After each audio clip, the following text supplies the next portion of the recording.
રાજ્યમાં ખૂબ ગાજેલા સ્વામિનારાયણના ભીત ચિત્રોના વિવાદ બાદ ફરી હવે સંતો મહંતો મેદાને આવ્યા છે। સનાતન ધર્મની રક્ષા કાજે સંત સંમેલનનું આયોજન કરવામાં આવ્યું। રાજકોટના ત્રંબામાં સંત સંમેલન મળવાનું છે। જગતગુરુ શંકરાચાર્ય સદાનંદ સરસ્વતીની ઉપસ્થિતિમાં મોટું સંમેલન યોજાશે।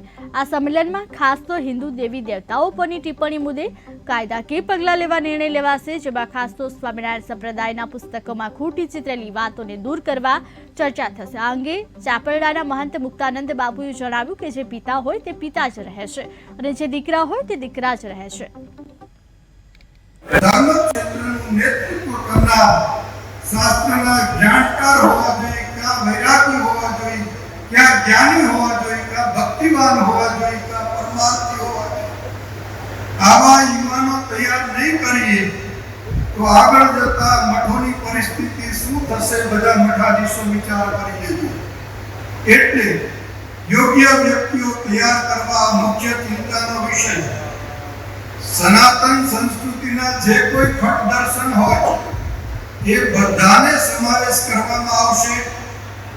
એ ઉપરાંત કથાકારો, એ ઉપરાંત સાહિત્યકારો જેની પાસે થોડો ઓડિયન્સ છે, એક સમાચાર આપીએ તો સારા દેશમાં વ્યાપક સમાચાર ફેલાઈ જાય।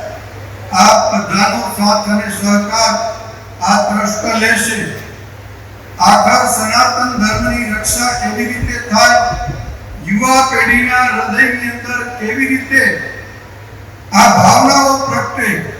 100 કરોડ ઉપરની જનતા હિન્દુ પ્રજા પૂરા વિશ્વમાં 100 કરોડ ઉપર છે। જો એક જૂથ થાય, એક મત થાય તો વિશ્વની કોઈ મહાસત્તા પણ આને પહોંચી ન શકે। કોમવાદ કરવા નથી માંગતા, જાતિવાદ કરવા નથી માંગતા। 33 કરોડ દેવી દેવતાને માનનારો સમાજ, એકમાં અનેકમાં એકનું દર્શન કરનારો આપણે સમાજ છીએ।